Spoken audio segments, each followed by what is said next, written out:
Esta noche la ley del Banco de México se discutirá hasta febrero del 2021. Aquí le contaremos los detalles. Además, analizaremos cómo la sociedad y el turismo podrían ser beneficiados de esta iniciativa. Y la entrevista con el diputado Marco Antonio Medina, quien es secretario de la Comisión de Hacienda, y hablaremos sobre el ejercicio de Parlamento abierto para enriquecer esta iniciativa de cambio de divisas. Desde las cámaras, comenzamos.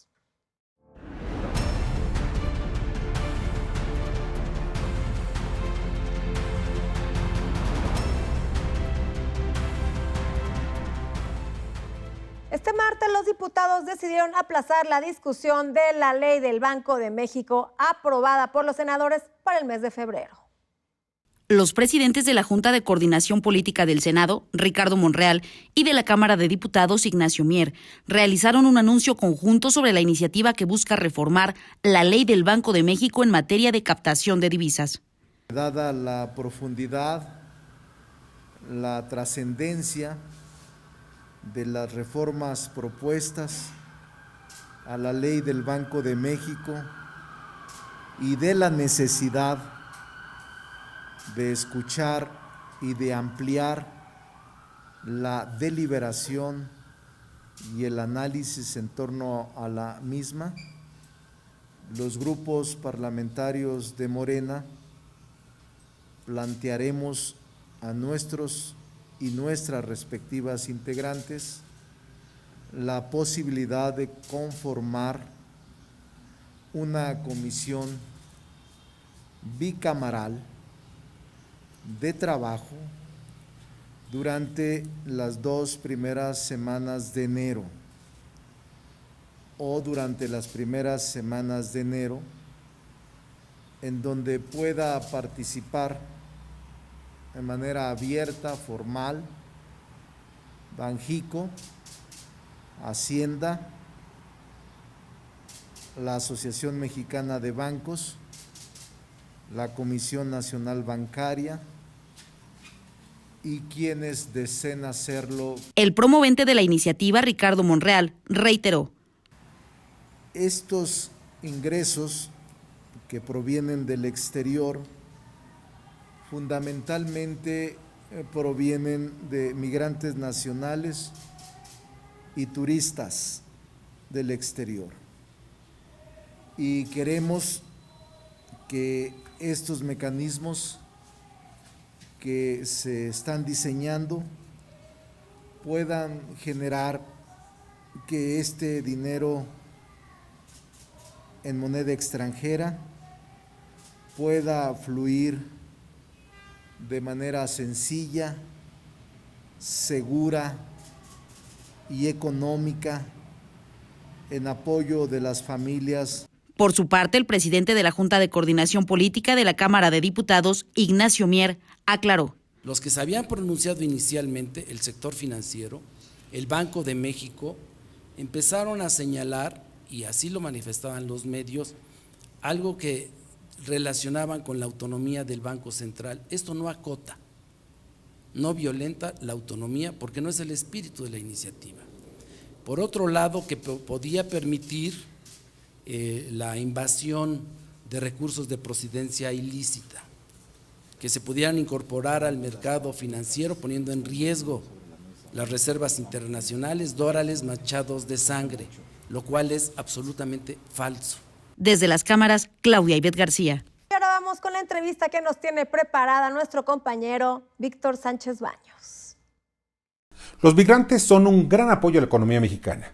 El dinero que envían representa en gran medida el soporte de subsistencia más importante para sus familias en México. En el 2019 habían impuesto un récord de alcanzar un máximo histórico de 36,000 millones de dólares con un incremento del 7% respecto al año anterior. Se estima que crecerán para finales del 2020 un 8% más, pero los migrantes usualmente son ignorados. Y de ello platicaremos con la diputada Cintia López Castro. Pues efectivamente, he estado en comunicación con diversas organizaciones de familias que son familias migrantes o bien familiares de personas que están en Estados Unidos, que viven de las remesas y bueno, pues ellos viven del trabajo que sus familiares están haciendo en Estados Unidos. Recordemos que hay casi más de 35 millones de mexicanos en Estados Unidos y bueno, pues gran parte de esas familias viven de las remesas en México, encabezadas principalmente por mujeres. Y bueno, pues algo que tenemos que fortalecer muchísimo es la economía de las personas migrantes, ¿no? Que reciben remesas en efectivo y pues que puedan tener esa seguridad jurídica de que sus dólares siempre van a poder canjearse en pesos mexicanos en los bancos de manera legal y de manera segura, ¿no? Entonces, bueno, pues es importante que podamos fortalecer la economía de estas poblaciones y de estados o comunidades donde habitan la mayoría de familias de personas migrantes. En el caso de las personas con las que he platicado, de estas organizaciones migrantes, pues ellos lo que más piden es que no se permita que las restricciones de los bancos mexicanos para canjear los dólares, pues afecten los ingresos que tienen estos más de 30 millones de personas en nuestro país y que se orillan muchas veces a acudir al mercado negro y obteniéndolo a mucho menor precio. Lo que terminan haciendo es canjeándolo con el vecino, con el primo de manera clandestina porque es mucho más fácil para ellos. Entonces, ellos piden mucho esta seguridad jurídica y quitarles muchas trabas para que ellos puedan cambiar sus dólares. A ver, lo que ellos comentan es que le batallan mucho porque cuando van a veces al mercado negro obtienen hasta la mitad del valor, pues no solo de su dinero, sino también de su propio esfuerzo. Entonces, bueno, lo que ellos piden es que se pueda apoyar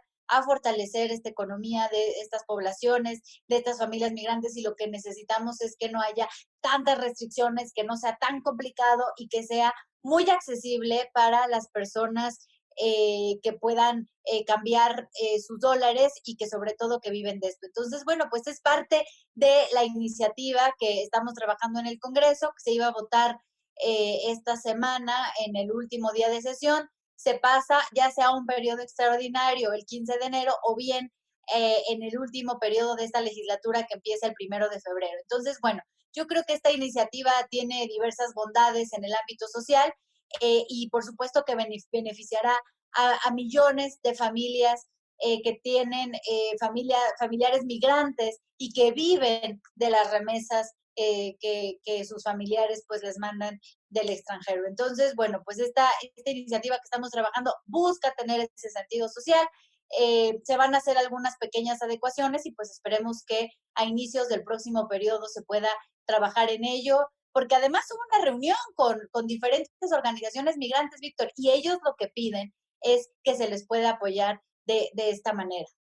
Yo he sido una promotora del Parlamento Abierto. Hay una disyuntiva que si viola la autonomía del Banco Central o no. En ningún momento la intención es transgredir la autonomía del Banco de México. Al contrario, yo te doy mi caso, he sido una de las principales promotoras de cuidar la autonomía de los organismos y hemos dado esas batallas. Entonces, bueno, me parece importantísimo hacer este Parlamento abierto, escuchar todas las voces, ver varios testimonios, pero sí la parte técnica y económica, por supuesto, pero no olvidarnos de la parte social, porque a veces son dos realidades completamente diferentes. Entonces, sí hemos pedido que escuchen a los migrantes, que escuchen a estas organizaciones, que escuchen a esta red de mujeres que son pues familiares de nuestros migrantes en Estados Unidos, que se convierten en las jefas de familia, ya que están aquí en México ellos sacando a su familia adelante. Independientemente de las modificaciones a la ley del Banco de México, se deben instrumentar más medidas que tengan como objetivo proteger el dinero de nuestros paisanos que envían a sus familias, evitar que caigan en manos de coyotes que les pagan menos por sus divisas, que obtengan el valor real de su trabajo más allá de nuestras fronteras, justicia a esos seres humanos que están detrás de esa importante fuente de divisas y también de desarrollo de todo nuestro país. Gracias, Víctor. Y hablaremos ahora de los pros y los contras de la Ley General de Educación Superior con nuestra compañera experta en estos temas, Claudia Ivette García. ¿Qué tal, Claudia? Buenas noches. Adriana, buenas noches. Un gusto saludarte. Estamos a punto de ser testigos de lo que podría ser un cambio radical en la educación superior en México. Ya se aprobó en el Senado de la República la Ley General de Educación Superior y la minuta se aprobó también en la Comisión de Educación de la Cámara de Diputados. La construcción de consensos para el posicionamiento de este tema llevó a la realización de foros a modo de parlamento abierto, que dieron voz a legisladores, rectores, catedráticos, especialistas e investigadores, quienes debatieron sobre financiamiento, transparencia, autonomía universitaria y estabilidad laboral, entre otros temas. Pero ¿dónde estamos como país en este importante tema de educación superior? Nuestro sistema educativo ha experimentado un constante crecimiento desde 1950, pasando de 1 a 36 millones de estudiantes. Hasta ahora, se puede afirmar que prácticamente hemos alcanzado la escolarización universal hasta el nivel de educación secundaria. Sin embargo, solo el 17% de las personas de entre 25 y 64 años logran tener estudios universitarios. Es aquí donde vale la pena preguntarse: ¿cómo es que llegamos a cerrar la segunda década del siglo XXI con un sistema de educación inequitativo y excluyente para aquellos que buscan consolidar sus estudios profesionales? La realidad es que las diferencias sociales, desigualdades, dificultades de acceso y otros problemas como los vividos por población indígena, personas con discapacidad y otras minorías se hacen cada vez más visibles. Por ello, resultaba inaplazable un importante proceso de modernización legislativa de la educación superior en México, porque uno de los mayores actos de justicia social y dignidad humana es la impartición de educación pública gratuita y de calidad. Los límites que históricamente han frenado al Sistema Nacional de Educación Superior son la fragmentación de subsistemas, los vicios de corrupción y la ausencia de rendición de cuentas. Llegó la hora de democratizar la educación superior en México. Es momento de que como sociedad podamos entender que la educación superior es un bien público, una inversión. Una mejor educación superior en México nos dará reactivación económica impulsada por el desarrollo científico, técnico y tecnológico. Más jóvenes universitarios también contribuirán a consolidar la transformación social, ya que la educación es la puerta de entrada a la realización plena y eficaz de los demás derechos humanos. Se prevé que este tema sea discutido en la Cámara de Diputados a principios de este 2021. Llegó el momento, Adriana, de combatir las asimetrías educativas en México. Claudia, la mera realidad es que para este gobierno la educación no es una prioridad. Gracias por estar con nosotros esta noche. Y ahora vamos a un corte comercial y no se vaya, porque en nuestro regreso estará con nosotros el diputado Marco Antonio Medina, quien es secretario de la Comisión de Hacienda y nos va a platicar sobre la ley del Banco de México en materia de captación de divisas extranjeras. Si no es un problema que se puede regular con medidas efectivas, con disposiciones legislativas como las que estaban planteadas en este momento. Ahora, vamos a actuar con la urgencia debida. Se va a tratar este tema a mediados del próximo mes. No se le va a dar largas, no se va a quedar en la congeladora como luego se acostumbra. Se le va a dar una salida institucional, se van a escuchar otras voces, a lo mejor otros especialistas.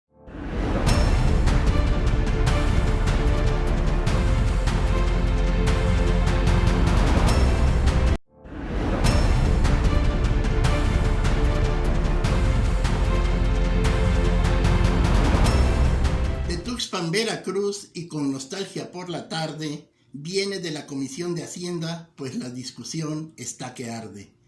Marco Antonio Medina, con Parlamento Abierto, quiere enriquecer la iniciativa de cambio de divisas y mejores resultados obtener. Creativo es nuestro jarocho diputado. Atentos escuchemos. Bienvenido nuestro invitado.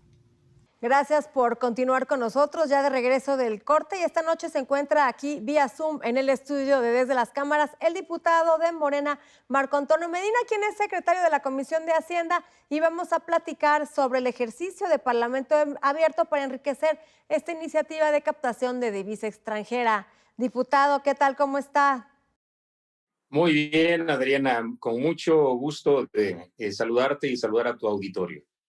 Muchas gracias por estar con nosotros esta noche aquí, pues con un tema que se convirtió en un tema polémico, pero es un tema muy relevante que por primera vez, diputado, se voltea a ver a un sector de los más necesitados, que son los migrantes de nuestro país, que con mucho esfuerzo, sacrificio, arriesgando hasta su propia vida y separándose de sus familias, van a trabajar a Estados Unidos y por su trabajo reciben divisas en dólares que tienen que traer a sus familias y por las cuales les pagan un precio muy bajo.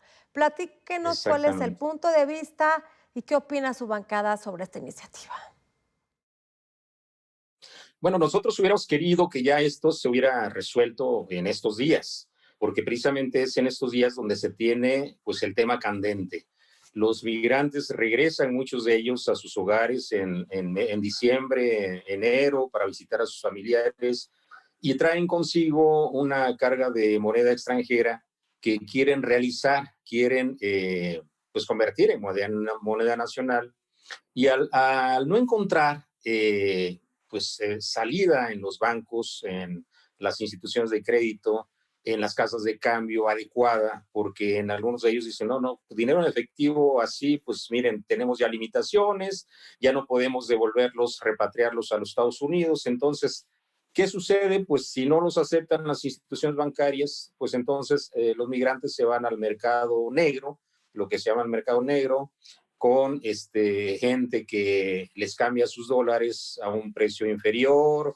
Pues sí, dicen, te cambio tus $10, pero pues no te lo cambio al tipo de cambio que yo considero, 10 pesos, 11 pesos, 12 pesos, y no les dan realmente pues un cambio adecuado. Hay una devaluación de su moneda de manera muy clara, ¿no? O sea, pues muy grosera.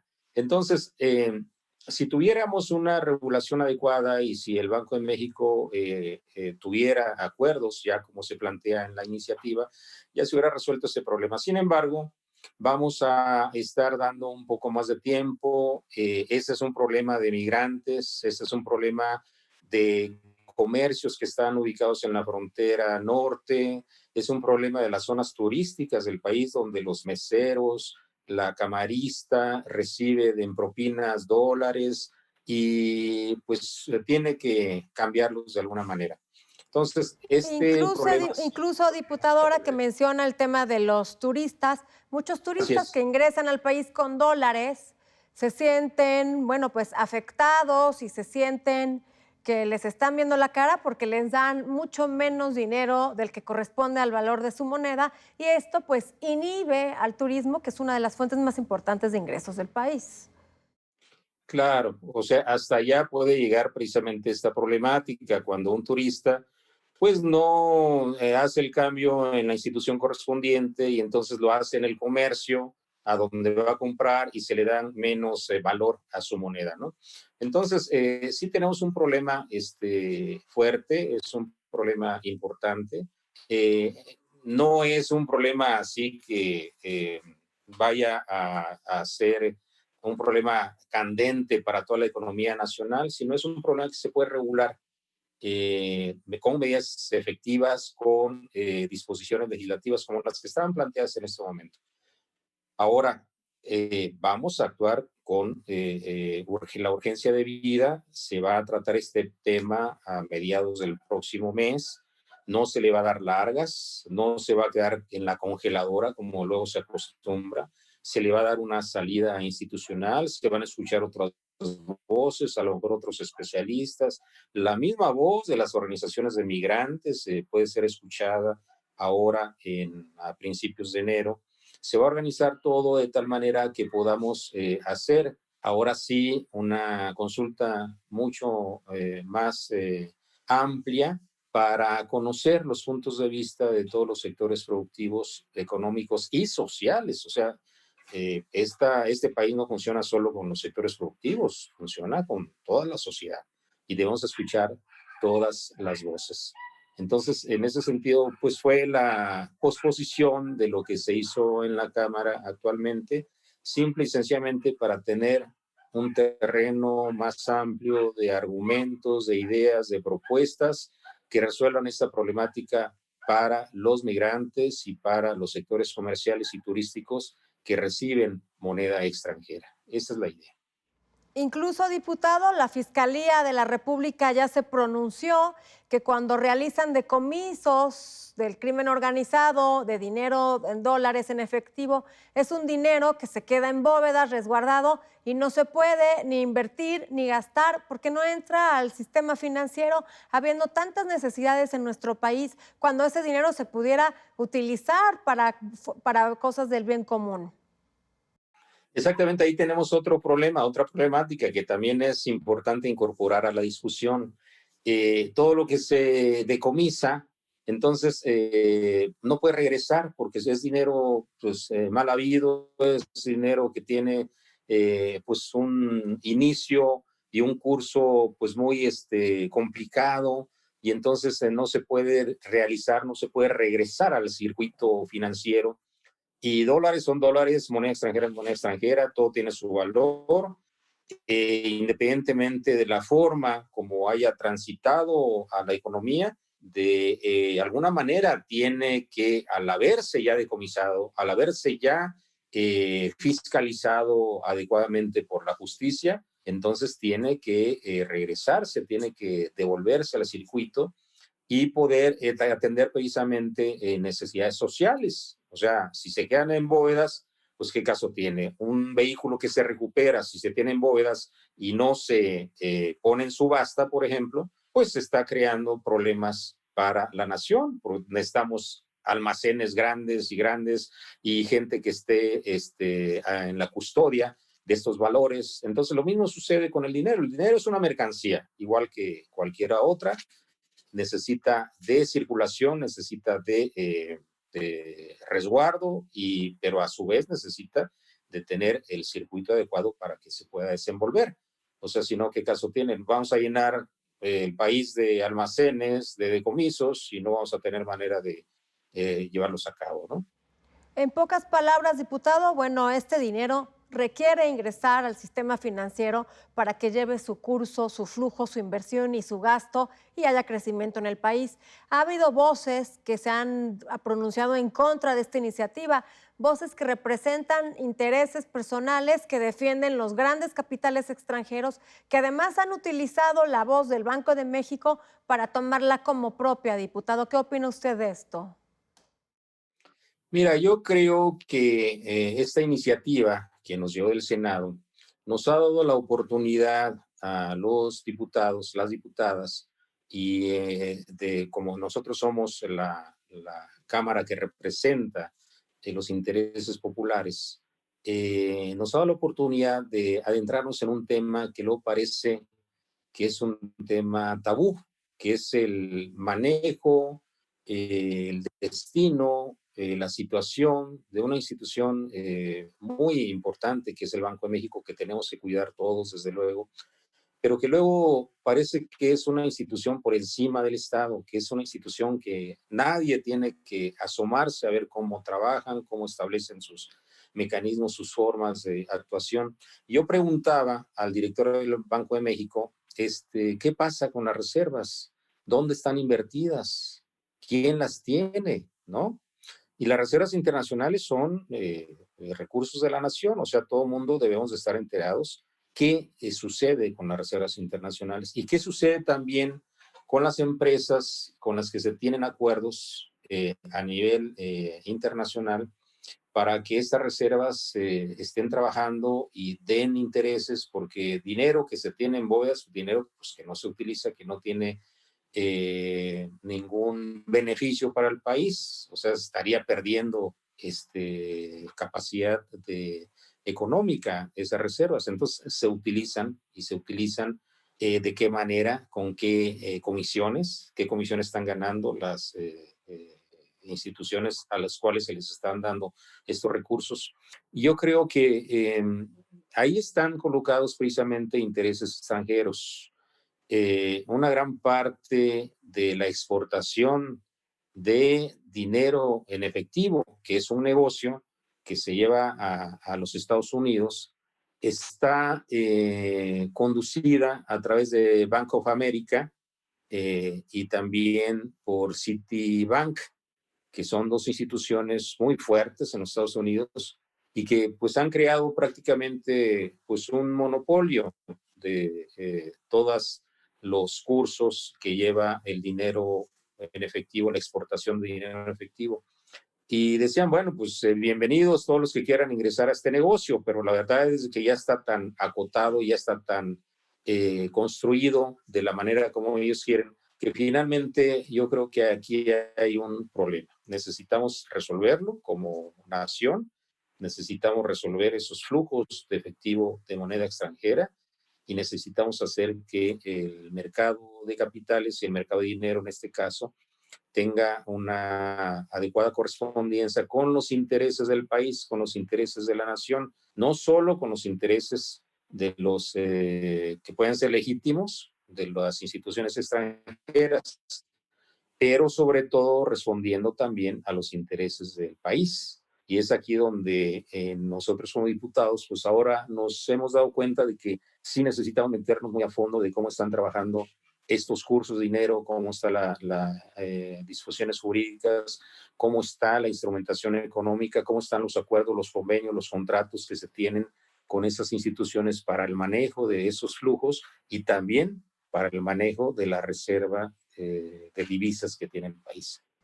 Ahí Así está es, un diputado. problema y necesitamos hacerlo pues, más transparente para todos.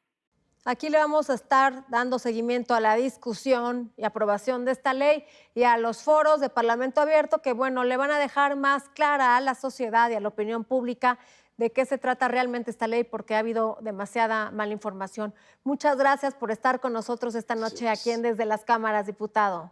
Ya nos vamos, se nos acabó el tiempo, pero no dejen de vernos próximo jueves, 11:30 de la noche, en el único programa de la televisión que pone bajo la lupa el quehacer legislativo. Buenas noches.